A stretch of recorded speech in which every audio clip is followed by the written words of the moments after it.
자,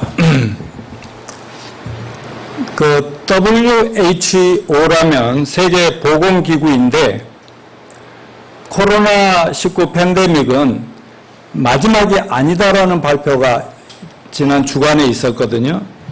즉 앞으로 계속적인 전염병은 발생할 수 있다는 그런 의미입니다. 코로나가 변형될 수 있고 새로운 코로나 또 새로운 전염병이 나타날 수 있다는 거예요. 오늘 아침 8시 기준으로 현재 세계 확진자는 2,890만 8,533명, 사망자는 92만 9천, 곧 100만 명이 돼요. 세계대전이 아니고 이렇게 많이 죽을 수 없잖아요. 또 미국에만 해도 확진자가 막 늘어났는데 667만 1,030명. 그 다음에 사망자가 19만 7,979명. 그 다음에 그래도 한국은 비교적 낮지만은 숫자가 22,055명, 사망자 355명 늘어났습니다. 전 세계 214개 국가가 이 코로나로 고통받고 있고요. 그 감염 크기로 말하면 미국, 또 그 다음에 인도, 브라질, 러시아 이런 순으로 감염이 계속 확산되고 있습니다. 어제 여러분의 기도 덕으로 우리 노하늘 집사, 그러니까 아들, 며느리 3명의 손주들이 아침 5시 정도 인천공항에 도착해가지고 10시쯤 온다더니 7시쯤 집에 도착할 것 같다고 그래가지고 저희들 막 부랴부랴 막 이것저것 막 준비하다가 그래서 귀국을 했어요. 그런데 이제 뻔히 리무진 타고 집 앞에까지 왔는데 내려서 이렇게 안아줄 수도 없고 이렇게 멀리서 그냥 이렇게 환영만 하고 그러다가 이제 또 서초구청에 보건소에 검사 받으러 애들이 다 간다고 그래서 나올 때까지 이것저것 막 준비 좀 하고 밖에서 나는 이제 집도 없이 밖에서 차 속에서 비는 내리는데 이러고 있는데 애들이 이제 나간다고 그래서 또 멀리 이렇게 복도에 숨어 있다가 집에서 나오면 이렇게 사진 찍어주려고 사진 하나 찍어주려고 이렇게 딱 나오다가 하라고 보니까 시안이가 집에 도착했을 때는 자고 있었거든. 근데 나 할아버지 좋다고 막 야 하고 막 달려오는데 아빠도 말리고 나도 안 돼 하고 막 이게 말이 돼요? 막 세상에 이런 살다 보니까 이런 경험도 다 하고 있구나. 그런데 제가 그때 마음이 얼마나 아팠을까는 경험 안 해본 사람 모른다니까. 세상을 그렇게 오래 살지는 않았는데 살다 보니까 별놈의 경험을 이번 기회에 다 하는구나 하고 생각했습니다. 이것이야말로 예수님께서 2000년 전에 제자들에게 경고하셨고 또 성경의 예언서 그리고 특별히 성경의 마지막 책 요한계시록에 예언된 예수 재림과 인류 종말에 대한 징조다, 예고편이다 하는 것을 여러분의 수없이 말씀드렸습니다. 그렇다면 성경 예언도 앞으로 코로나 바이러스로 끝나는 게 아니라 새로운 신종 바이러스가 계속 일어날 것을 알고 전문가들은 계속해서 세계적인 전문가들은 대학 병원이나 의사들은 연구기관에서는 이 백신을 연구하고 있어요. 어떻게 해야 치료제. 근데 치료제가 못 따라가거든요, 병을. 그러니까 다 죽고 남으려고. 나는 그 드라마나 영화 보면서 가끔 놀라는 거죠. 꼭 사건 다 끝나고 사람 죽고 남은 경찰이 그때서 삐까삐까하고 오더라고. 난 그게 내가 이해가 안 돼. 그러듯이 이게 사람들이 자기를 살아보고자 별 연구하는데 이게 따라가지를 못하더라고요. 안타까운 현실이죠. 우리나라도 지난 주간에 질병관리본부가 질병관리청으로 한 단계 승격 출발을 했는데 그곳에서 하는 여러 가지 업무가 있지만 신종 전염병에 대한 연구도 하는 거예요. 새로운 게 늘 나타난다는 거죠. 그리고 우리나라도 내년 말에나 가야 완전히 좀 코로나19는 끝나지 않을까 이렇게 계속 전문가들은 얘기하고 있어요. 그러니까 조금 줄어들었다 해서 뭐 없어지고 그런 게 아니라 어느 순간에 확 또 확산될 수가 있다고 전문가들 얘기하지 않습니까? 그러므로 우리는 이제야말로 지금이야말로 요한계시록을 중심으로 하는 성경 예언들을 읽고 듣고 연구함으로 또 예수님 재림에 대비하는 성도들과 교회가 돼야 될 줄로 믿습니다. 그리고 우리만 알 것이 아니라 우리가 먼저 확실히 알고 정말 우리 가족, 이웃들, 정말 우리 한국 세계에 알려야 될 때라고 확실히 느끼시게 되기를 간절히 바랍니다. 그래서 저는 지난 거의 6개월간 성경 예언 종말론 시리즈를 여러분과 나누었지만은 아직도 이거는 끝나지 않고 지금 아까도 우리 장로님과 박 집사가 막 요즘 그 인공지능이라든가 뭐 이런 것들을 얘기하면서 시대는 지금 급변하고 있거든요. 제가 수년 동안 계속 예언한 대로 이 시대는 그 종말을 향해서 확확 변하는데 뭐 지구가 지금 돌고 있어도 돈은 너무 크니까 모르는 거듯이 갑자기 확 지금 나타나고 그러면서 예수님은 뭐라고 했어요? 무화과 나무에 뭐 잎이 나면은 봄이 가까운 여름이 가까운 줄 알라고 말하면 때가 다 된 것을 이렇게 사인으로 징조를 보여가 나타나면 아 주님 오실 때가 다 됐구나 정신을 차리고 하늘을 쳐다보며 주님 맡긴 사명을 감당하라고 했으니 저는 요한계시록을 다시 꺼내 들고 처음부터 끝까지 설교하려고 결심을 계속하고 준비를 해왔는데 기도해 주시기 바랍니다. 자, 따라서 지금은 요한계시록을 올바로 알아야 될 때다. 요한계시록은 일반 교회에서 설교도 잘 듣기 어렵고 사실상 그 내용을 제대로 가르쳐 주는 것이 많지 않다고 해도 과언이 아닙니다. 여러 목사님들도 그런 얘기를 했는데 요한계시록을 전부 설교해 본 적이 없대요. 가끔 저렇게 계시록 본문을 해서 설교를 좀 해본 적은 있는데 계시록 전체를 자신 있게 설교해 본 적이 없다고 얘기하는 분들도 많습니다. 이런 상황이 된다 보니까 성도들은 뭐 종말론에 관심을 가진 사람들이 이상한 집단, 계시록이나 뭐 성경 예언을 설교한다면 그런데 가서 배우다가 이단에 빠지는 위험에도 많이 있습니다. 또한 요한계시록의 잘못된 이해와 해석들 때문에 많은 사이비 이단들이 나오는 거거든요.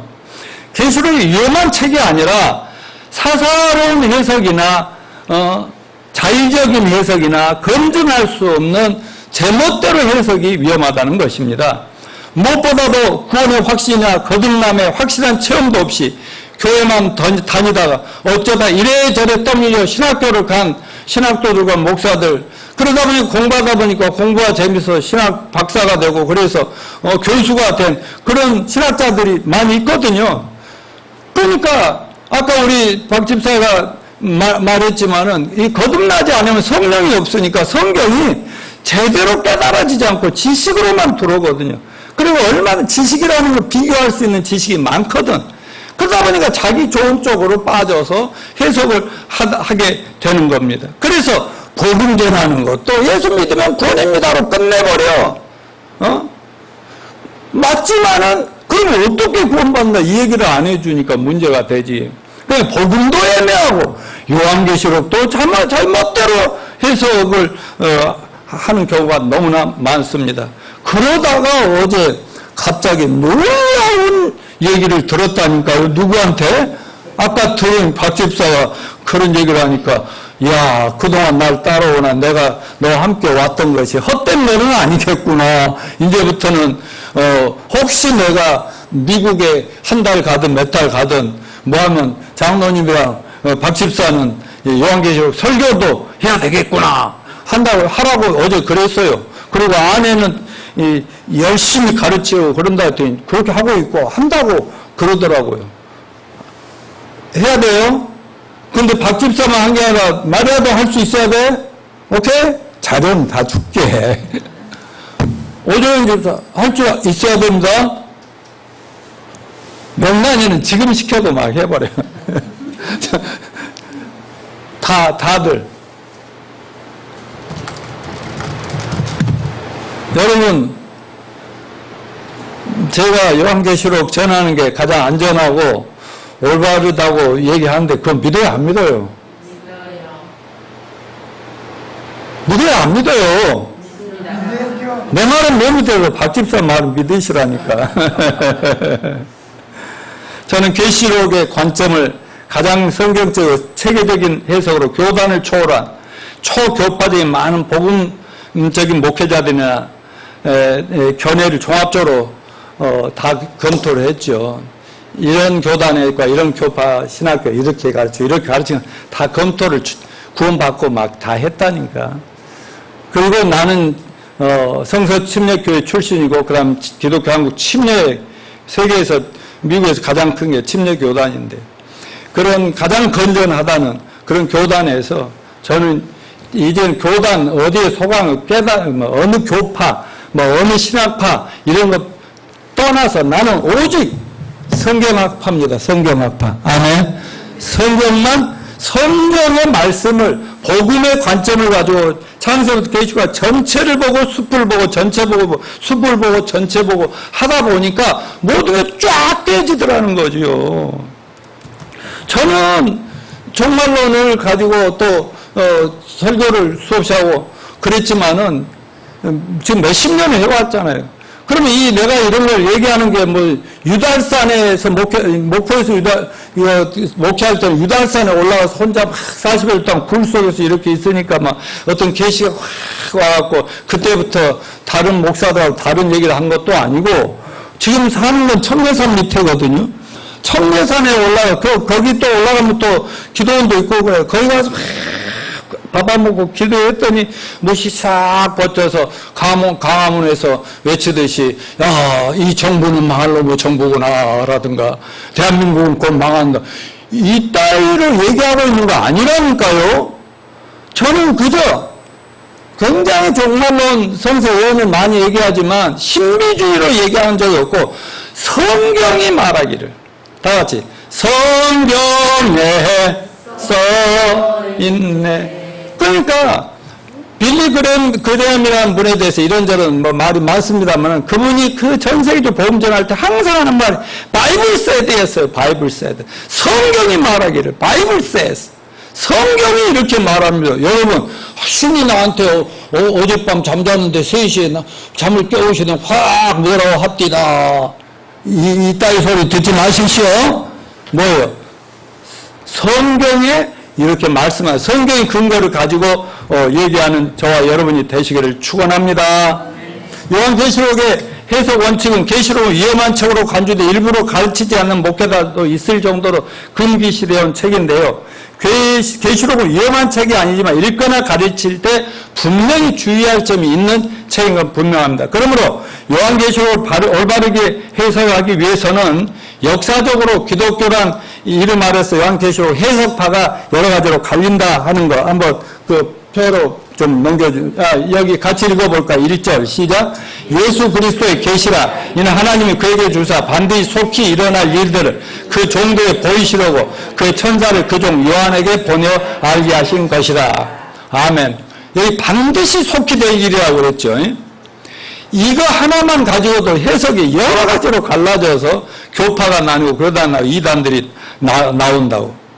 근데 아무튼 요한계시록 전체에 대한 대표적인 해석 방법을 4가지로 분류하는데 첫째, 과거적 해석파가 있나 계시록 전부가 이 성경이 기록된 초대교회 서기 1세기 말에 소아시아 교회 역사적 상황을 묘사했다고 이해하는 것입니다. 즉 우리와 앞으로 일어날 일하고는 아무 상관이 없고 1세기에 다 끝났다는 것이에요. 예? 서기 100년 그때 다 끝났다고 보는 견해입니다. 그러니까 예수님은 하늘로 가셨지만은 그때 막 복음 전하고 있는데 1세기 안에 모든 게 다 그래 예언하고는 상관없다는 이런 거니 안 되죠. 문제점 뭐냐? 예언적 묘사 계시록에는 많은데 이런 식으로 해석하면 예언의 책이라고 할 수가 없는 거죠. 다음은 역사적 해석인데 과거적 해석파와 같은데 비슷한데 저자가 당시부터 말세까지 전체 교회를 다 기술하는 것으로 본다. 그러니까 전부가 교회 얘기라는 거죠. 즉 역사를 통해 성취되어지고 있는 것으로 해석하는데 예를 들어 계시록 6장 1절에 흰 말이 나오는데 이거는 로마 제국의 평화 승리를 해석하며 6번째 나팔이 나오잖아요. 나팔 심판 그랬잖아요. 나팔은 터키족의 침입이다. 16장에 5번째 대접 심판 이런 거 나와요. 프랑스 혁명이다. 17장에 바벨론 멸망, 교황과 천주교 멸망으로 해석하는 등. 그렇게 막 지멋대로 그 당시에 이렇게 해석을 하는 거예요. 그리고 주로 유럽 교회를 쪽에 그 학자들이 이런 식으로 해석을 하다 보니까 세계 아시아 성경의 7교회 계시록에 기록된 그 교회는 아시아 7교회를 된 세계 전체 역사적인 교회를 얘기하는데 유럽 교회만 얘기하면 다른 세상 교회는 어쩌냐는 거지요. 그러니까 말도 안 되는 막 너무 부분적으로 얘기를 하는 거죠. 자, 이상주의적 해석은 뭐냐? 계시록 의미를 문자적으로 보지 않고 이 세상은 선과 악의 싸움이다. 결국은 선이 승리한다. 우주의 대드라마로 보면 역사와는 상관이 없다고. 그러니까 인류 역사를 선과 악의 투쟁으로 결국 선이 이길 거라고 한다는 그 정도로 본다는 거죠. 문제점은 성경을 문자적으로 해석하면 너무나 엉터리. 그러니까 천년왕국이니 뭐 세상과 세상 이런 거는 생각도 없다는 무천년설이 이런 사람들에게서 나오는 거죠. 또 뭐 영적 해석파라는 것도 있는데 이 사람들은 정말 신비주의 이상한 사람들이죠. 이건 내가 넣지도 안 했어. 미래적 해석파가 있는데 요한 당시부터 요한이 살던 그때 그리고 아시아 7교회 그 당시에 있던 교회부터 쭉 앞으로 가면서 우리가 사는 시대 어쩌면 우리가 떠난 다음까지의 세계까지도 새하늘과 새 땅까지도 예언한 거다. 이렇게 보는 게 맞죠? 여러분도 그렇게 배웠습니다. 자, 그럼 요한 이제 넘겨줘 보세요. 저 한 번 더 넘겨줘. 앞으로 다시 넘어오십시오. 좀 이따 설명하겠습니다. 그러니까 요한계시록 1장부터 3장까지는 교회 시대라면 4장, 5장은 예수 그리스도 하나님과 천국에 계신 예수님의 모습이고 그 다음에 6장부터 18장까지는 뭐라고 그랬죠? 7년 대환란의 7인 나팔 심판이라고 그랬잖아요. 그런다면은 그 다음에는 예수님이 지상 재림이고 천년 왕국이고 백부자 심판이고 세상을 쇠다 이렇게 쭉 간다는 거죠.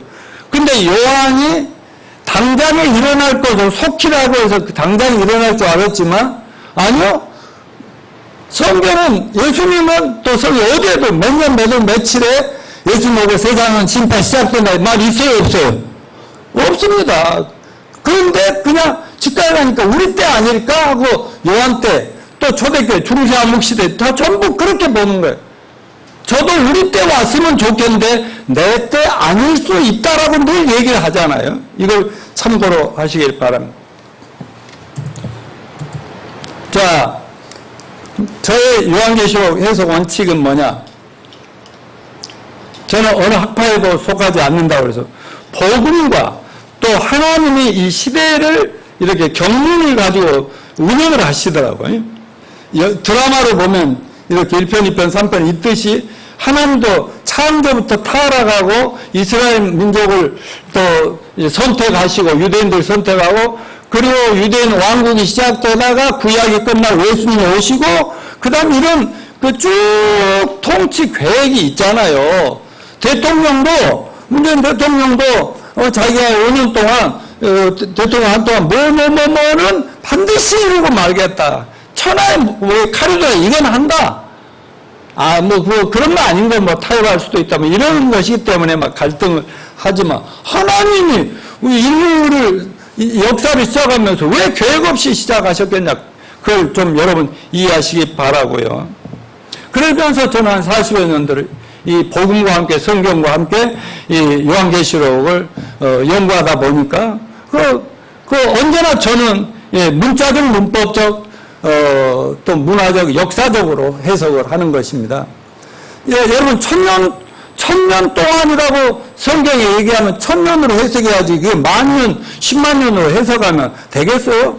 이스라엘 12지파로 하는데 무슨 우리 한국에 무슨 12지파고 13만 4천이라는데 그렇게 막 해석해 나가면 엉망진창이 돼버리죠.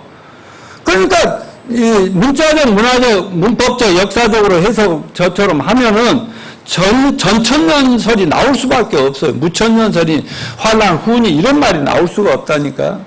그리고 7년 환란도 천년왕국 백부자시마 새하늘세상 새우산도 모든 문헌을 성경 해석 원리 그대로 1차적으로는 문자적으로 해석해야 된다니까. 여러분 책 읽으면 여러분 일반 소설이 있거나 학교 책을 읽는 것도 거기 있는 그대로 이해되잖아요.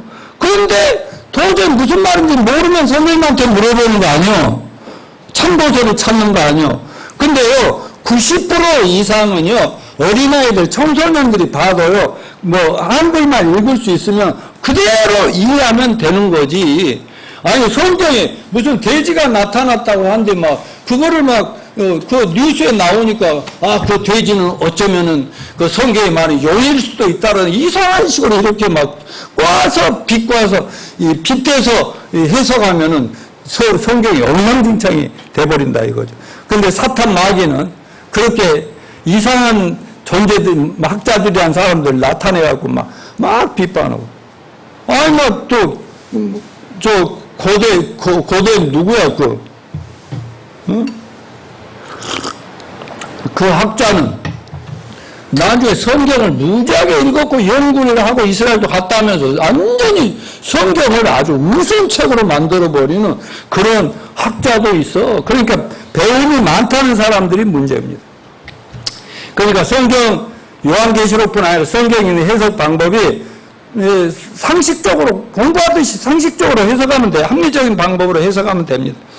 그리고 성경 예수 재림과 인류 종말에 날짜 노름은 절대 하지 말라고 하시면 안 해야 되는데 꼭 아까 자기가 신의 계시를 받은 것처럼 해가지고 2020년도에 뭐 휴무가 발생한다든가 유튜브 보면 별거 다 있잖아 막. 예? 그래가지고 막 이게 소위 말하면 잘난 체예요. 잘난 체. 그러니까 나한테 오라는 거예요. 여러분 예수님이 하지 말라는 거 하지 맙시다.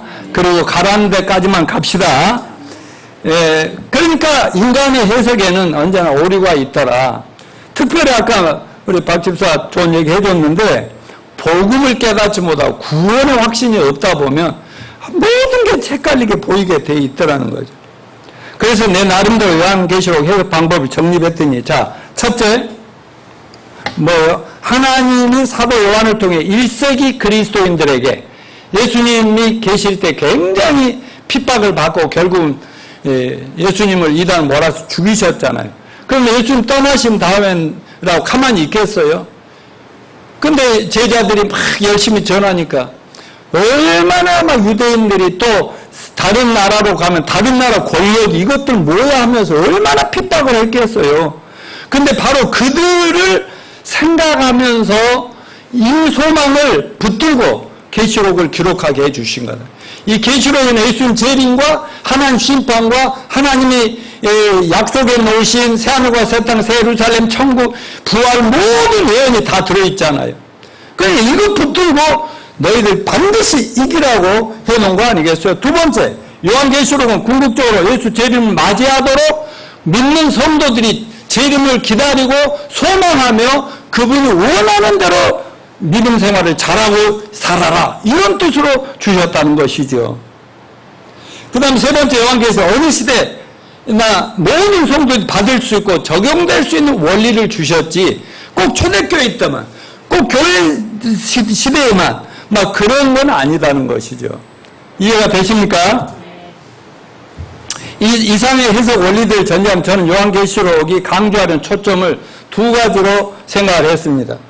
오늘 저는 그 계시록 설교 서론을 얘기하는 거예요. 첫째는 역사의 진정한 승리자가 누구시다?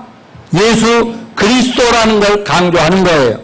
여러분 예수님은 2000년 전에 사람으로 오셔서 십자가에서 돌아가실 때 우리 하나님이 가장 싫어하고 인간을 망치는 게 죄라고 그랬잖아요.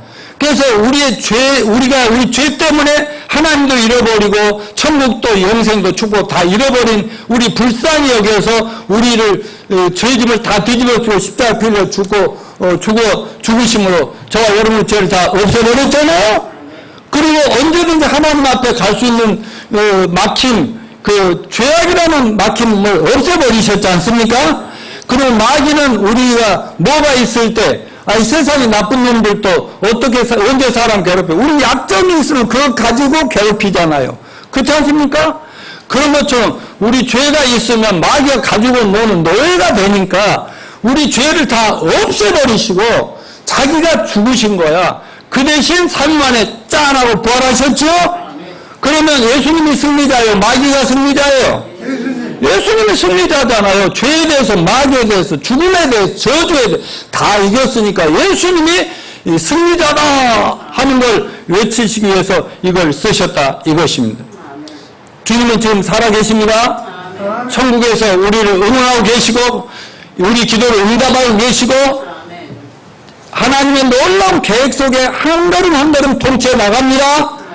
정말 정치를 잘하는 대통령 왕들도 정말 백성을 생각하고 또 미래 나중에 죽은 후라도 역사가 어떻게 자기를 평가할 생각하면서 자기 시나리오대로 자기가 이것만을 해결한다는 거예요. 하나하나 다 차근차근 하는 거예요. 아무리 방해가 있어도 할 거는 하고 안 할 건 안 하는 이런 사람이 훌륭한 것이데 예수님도요 천국에서 정말 인류 역사를 어떤 마지막을 향해서 쭉 끌고 가는데 당신의 계획대로 이끌고 가는 것입니다. 그분은 승리자이십니다. 두 번째 이 계시록에 강조하는 초점이 뭐냐? 예수님의 승리자라면 저와 여러분 예수 믿는 사람들은 예수님을 철저하게 신뢰하고 의지해야 되겠죠?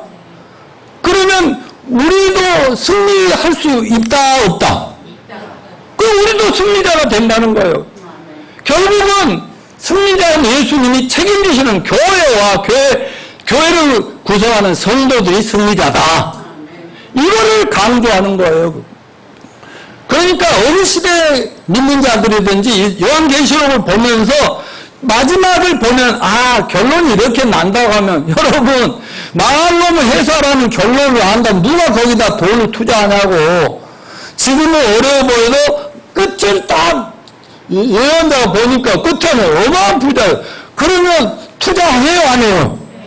그렇게 하는 거와 마찬가지. 우리 인생도 요한계시록을 보면 끝이 다 발집 드러나 있으니까 성경을 붙들고 승리자가 되라. 아멘. 그래서 초대교회 성도들도 그 예수님 십자가 죽으심과 부활에 막 이건 믿었고 성령을 받았겠다. 그래야면 요한계시록까지 사도 요한 써주는 그거를 읽다 보니까 정말 당장 오실 것 같아. 그러면 내가 죽어도 좋다. 모든 걸 잃어버려도 좋다. 집도 나라도 다 쫓겨나도 좋다. 이렇게 하면서 승리자가 돼서 하늘에서 지금 빛나고 있지 않습니까? 그러니까 우리들도 예수 믿고 진정으로 구원받은 왕같은 제사장들이라면 아무리 이 세상 살면서 힘들고 괴롭고 또 손해를 본다 할지라도 여러분 그런 거 상관하지 마시고 말씀을 붙들고 약속을 붙들고 요한계시록을 이제부터 공부하는 이걸 철저하게 붙들고 승리하시는 저와 여러분이 되시기를 축원합니다. 그러면 예수님이 우리의 결국 약속하신 그 최후의 승리의 약속이 뭐냐? 한번 계시록 11장 15절 시작. 일곱째 천사가 나팔을 불매 하늘 큰 음성이 나서 이르되 세상 나라가 우리 주와 그 그리스도의 나라가 되라. 또 계시록 5장 5절 장로주 한 사람 내게 말하되 울지 말라. 유다 집사에서 다윗의 뿌리가 이겼으니 그 두루마리와 그 일곱인을 떼시라 하니라. 다윗의 뿌리는 누구예요? 예수님.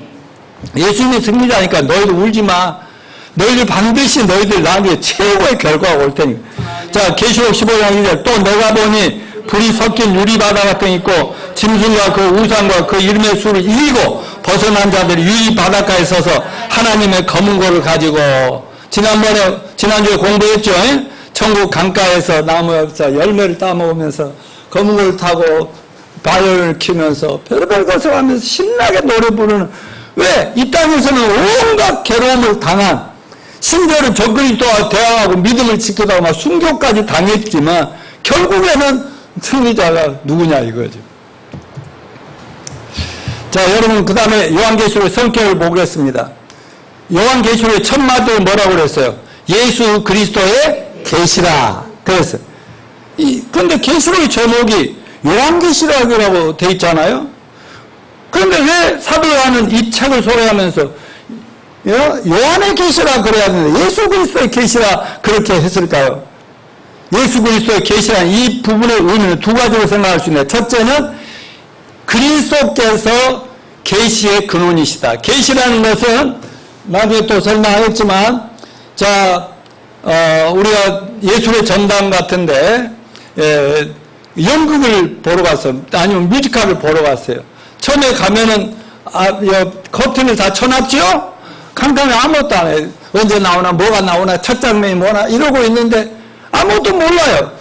커튼이 쫙 열리면서 빛이 팍 비치면서 몸을 보여주는 걸 계시라고 한다고. 계시. 알겠습니까? 술집 개업하다 계시 그게 아니고 계시라고요. 그러니까 예수님이 뭐 보여주고 들려주는 근본 원천이 예수님이라는 것이 첫 번째 부분이고요. 두 번째는 예수 그리스도께서 바로 요한계시록의 중심이시다. 주인이시다. 주님이시다. 주님이란 말은 주인이라는 거죠. 드라마의 주인공이 있고 영화의 주인공이 있듯이, 이 요한계시록에도 드라마인데, 이게 주인공이 있다 이거죠. 여러분, 성경 전체의 주인공이 누구시죠?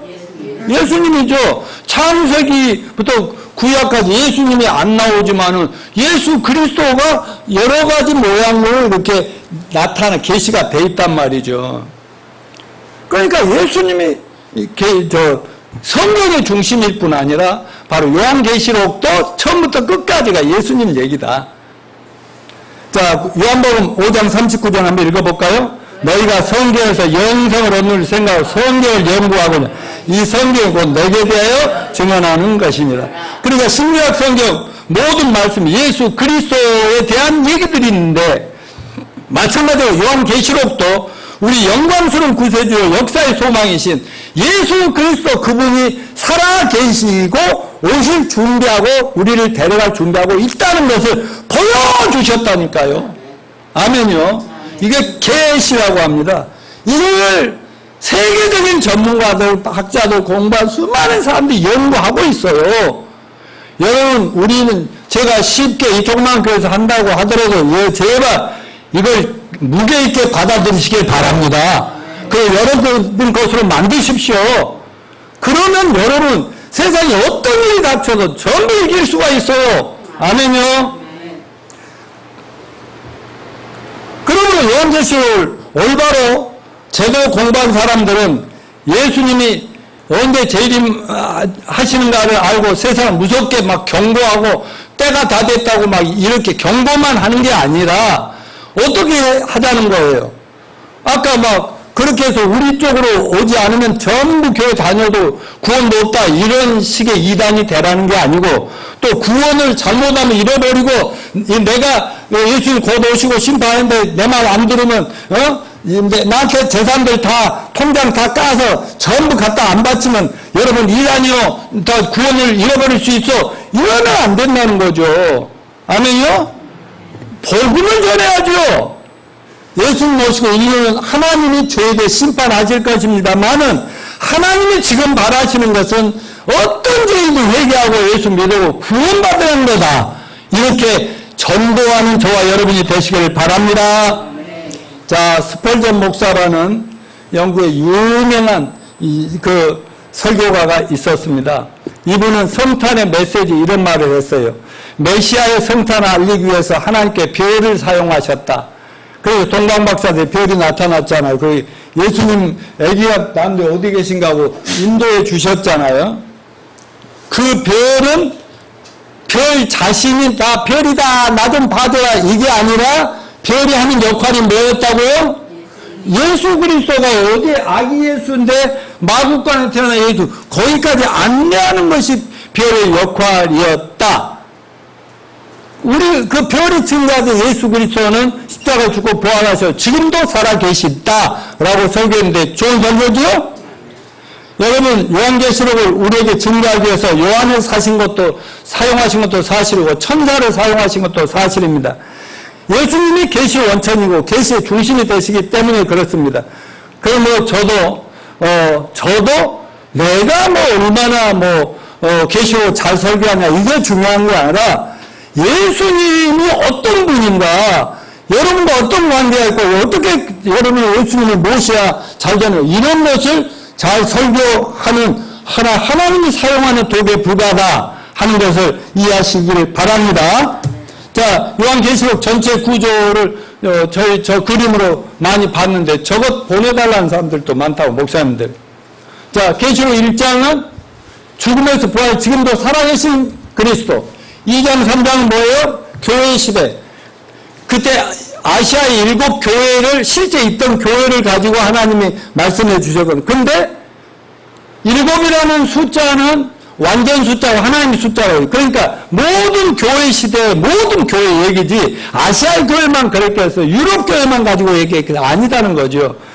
그리고 교회의 주인이 누구예요?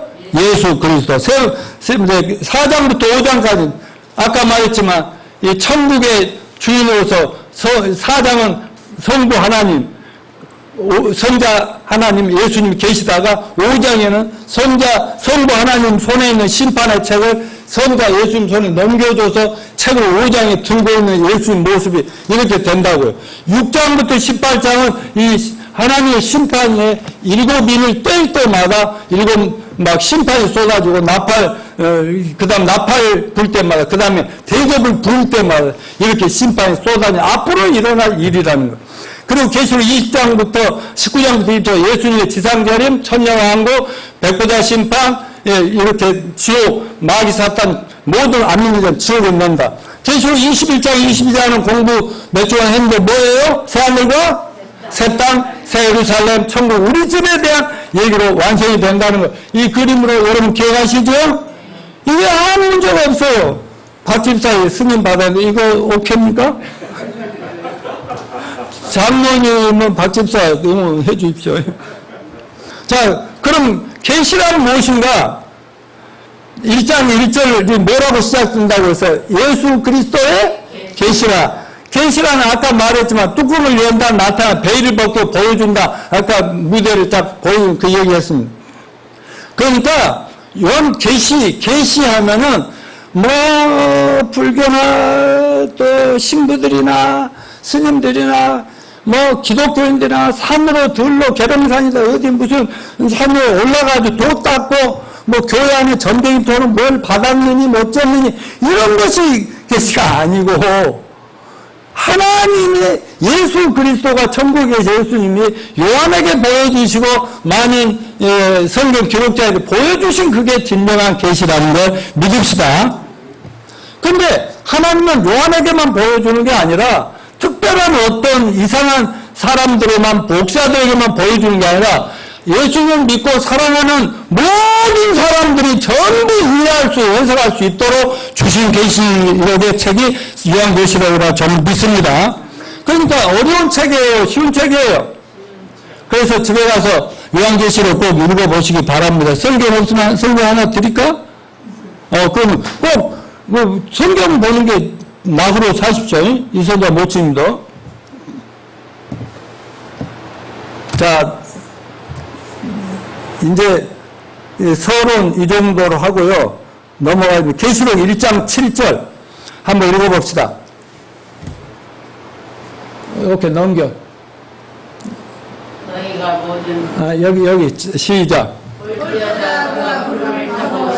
각 사람의 눈이 그를 보였고 그를 찌른 자를 볼 것이요 땅에 있는 모든 족속이 그로 말미암아 애고하리니 그러하리라. 무슨 얘기? 예수님 뭐 타고 오신다고? 구름 타고, 그러니까 백마를 타고 온다고도 기록했는데 요한이 밑에서 볼 때는 구름을 뚫고 오니까 구름 타고 오는 것도 그대로 적어놨다는 거. 그러니까 꼭 기억할 건 요한은 학자는 아닙니다. 요한은 학자는 아니야. 박사가 아니야. 요한은 평범한 사람이었는데 예수님이 계셔주니까 보여주고 들은 대로 그 당시 어느 자기 수준에서 하나님이 물론 지혜와 총명까지 주셨겠죠. 기록하게 하려고. 그렇게 해서 한 거라는 걸 기억하시고 계시록을 읽어야 됩니다. 요한계시록 1장 9절 시작. 믿음의 결국 그 영혼의 구원을 받음이라. 그러니까 초대교회나 오늘날 교회나 앞으로 대환란 때 이 땅에 남을 그 환란 성도들이나 어마어마한 박해와 순교를 당하면서도 어때요? 다시 오신 예수님 붙들고 그것이 결국 영혼의 구원의 마지막이 뭐예요? 부활까지죠. 부활 천국. 여기까지 받은 사람들은 그 소망으로 이겼더라 하는 얘기인 것입니다. 결론적으로 얘기합니다. 요한계시록에서 계속적으로 강조하는 말씀이 있는데 이긴다는 말씀이 나와요. 요한계시록 특별히 2장 3절에 보면 7 교회를 향하는 편지의 마지막 부분에 절대로 빠지지 않고 나오는 표현이 7번 나오는 표현이 있는데 뭐냐? 이기는 그에게라는 표현이 있습니다. 이기는 승리자. 우리를 둘러싸고 있는 역사의 암흑과 수많은 시련과 박해에도 불구하고 초대교회 그리스도인들의 승리를 촉구하시던 주님, 또 죽음에서 다시 살아나시며 죽음을 정복하신 그리스도, 또 자신이 아직도 역사를 주관하고 계신다는 것을 보여주시던 주님, 바로 그분으로 말미암아 1세기 그리스도인들 그 박해를 이기고 승리했던 것처럼 요즘 코로나 팬데믹을 비롯해서 뭐 태풍이니 폭풍이니 이제 겨울 되면 또 무슨 일이 날런지 또 뭐 저 산불은 왜 또 갑자기 그렇게 나고 막 난리가 나네. 미국에서는 각 나라의 경제적인 파탄, 기후 이상, 인종차별, 전쟁, 폭력 등 이 모든 것에도 이런 것들이 뭐 역사가 아물치대로 가고 있구나. 점점 기울어져 가고 있다는 것을 우리가 기억하고, 이런 속에서도 우리는 어디를 쳐다봐야 돼요? 하늘을 쳐다보면서 다시 오실 주님을 우리가 손꼽아 기다리면서 다 같이 마라나타. 무슨 말이에요? 주님 어서 오시옵소서. 마라나타를 외치는 저와 여러분이 되시길 바라고, 또 우리만 알고 좋다고 하고 너희 썩을 놈들 다 죄 많은 인생이든 죽어야 마땅하다 아니라, 다 같이 나는 우리 목사님을 본받아 베스트 천국 가이드가 되겠다. 아멘. 천국을 열심히 전해주고 예수님 제 이름을 알려주고 무서운 심판이 지금 이건 아무것도 아니라는 것들을 알려주면서 한 명이라도 전도하는데 힘쓰는 여러분이 되시기를 바랍니다.